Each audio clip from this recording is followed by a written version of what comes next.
Assalamualaikum warahmatullahi wabarakatuh. Perkenalkan, saya Desi Ratna Pertiwi.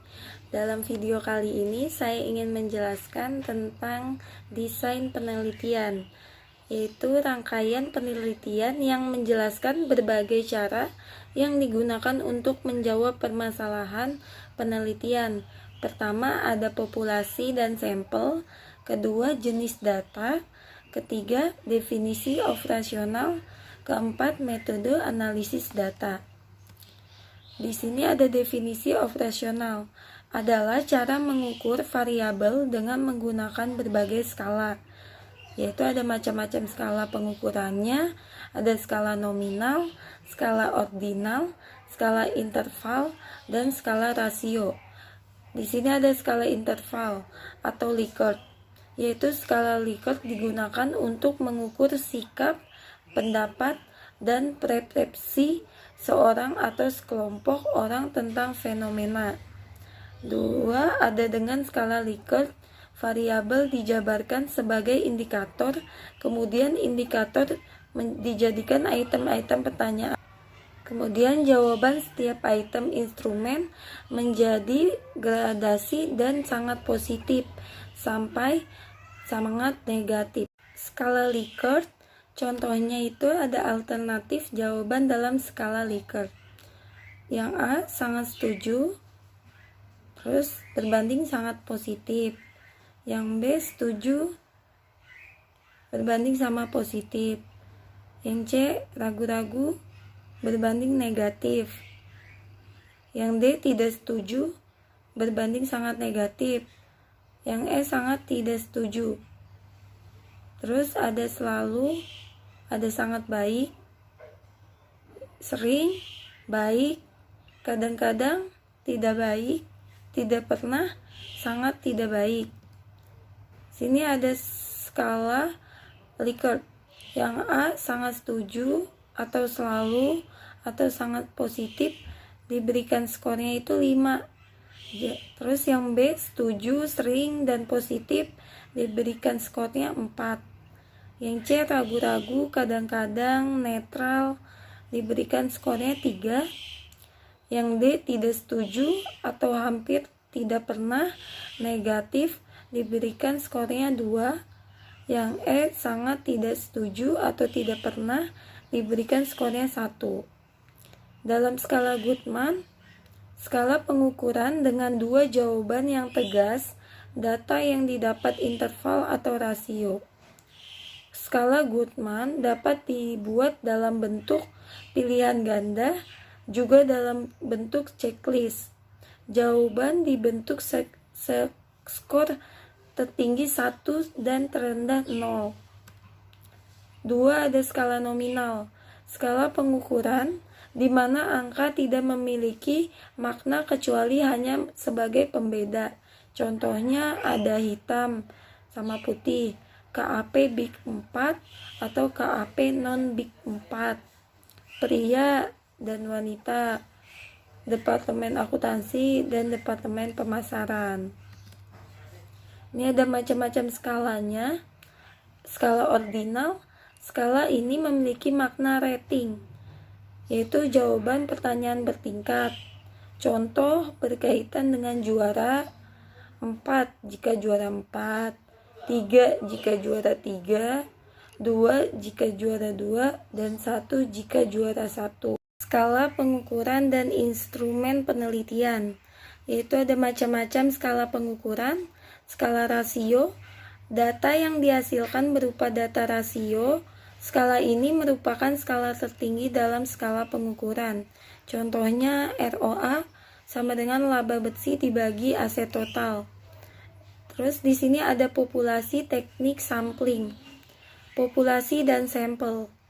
Populasi adalah wilayah generalisasi yang terdiri atas objek atau subjek yang mempunyai kualitas dan karakteristik tertentu yang diterapkan oleh peneliti untuk dipelajari dan kemudian ditarik kesimpulannya. Sini ada sampel. Sampel adalah sebagian dari jumlah dan karakteristik yang dimiliki oleh populasi. teknik sampling. Teknik sampling adalah teknik pengambilan sampel. Secara skematik, teknik sampling seperti gambar berikut. Di sini ada teknik sampling, probability sampling, dan non-probability sampling. Yang probability sampling itu pertama ada simple random sampling, kedua ada proportionate stratified random sampling, ketiga ada disproportionate stratified random sampling, keempat ada area atau cluster sampling atau sampling menurut daerah.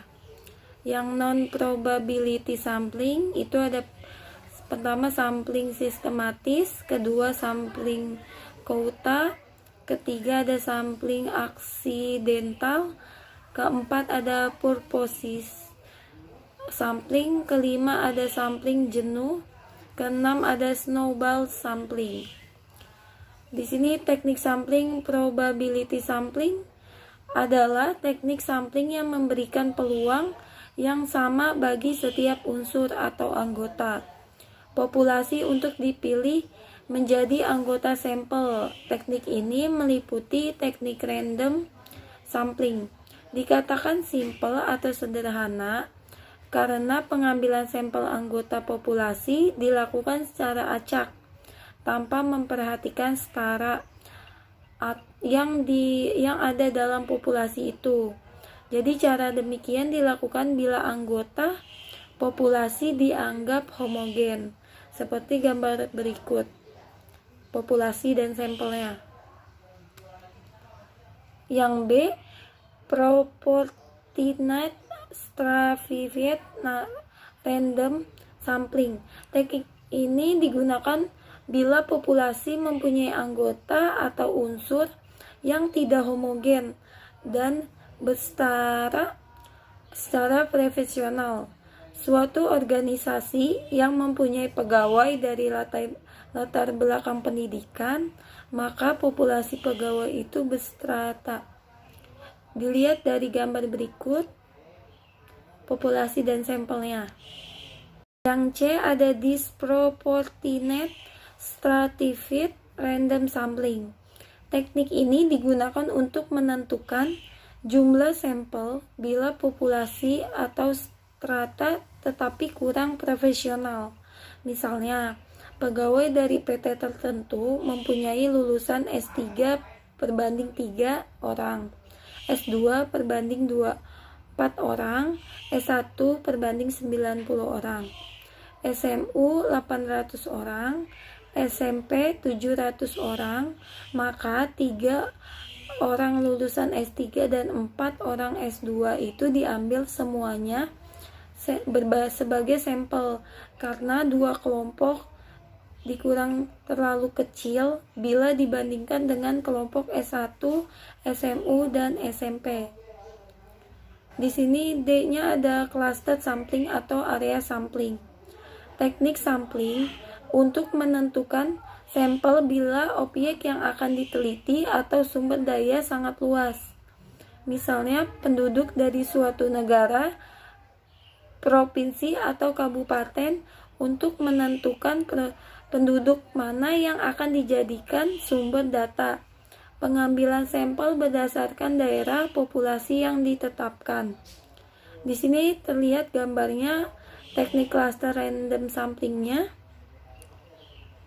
Yang kedua ada non-probability sampling.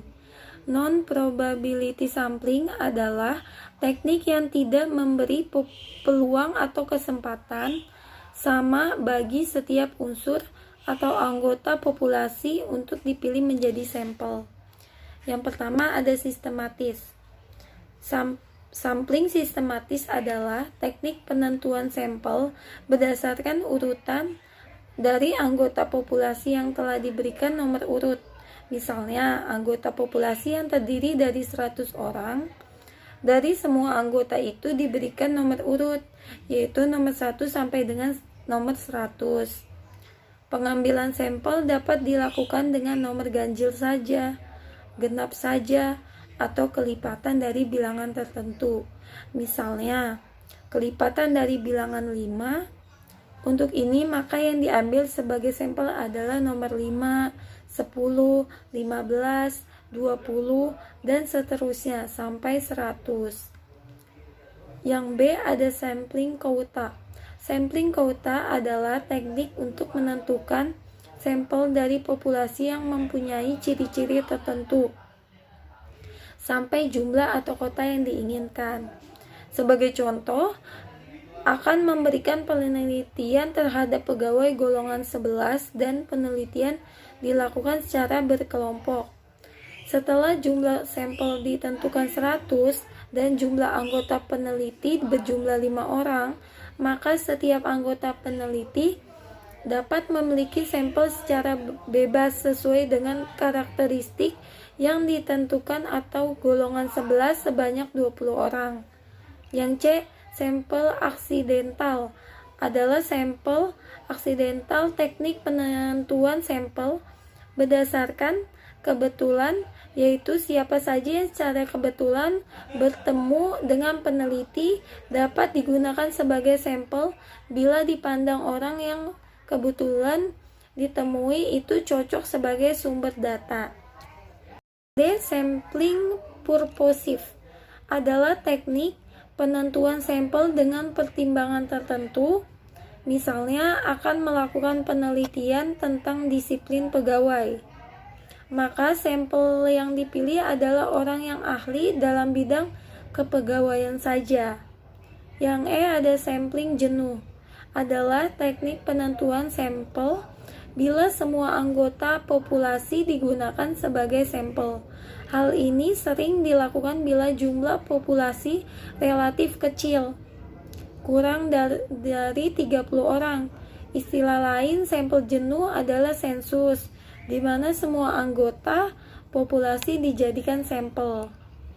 Di sini F. Snowball sampling adalah teknik penentuan sampel yang mula-mula jumlahnya kecil. Kemudian sampel ini disuruh memilih teman-temannya untuk dijadikan sampel. Begitu seterusnya, sehingga jumlah sampel semakin banyak. Ibarat bola salju yang menggelinding, makin lama semakin besar. Pada penelitian kualitatif, banyak menggunakan sampel purposive dan snowball. Berikut gambarnya snowball samplingnya. Sekian video penjelasan dari saya, kurang lebihnya mohon maaf. Terima kasih.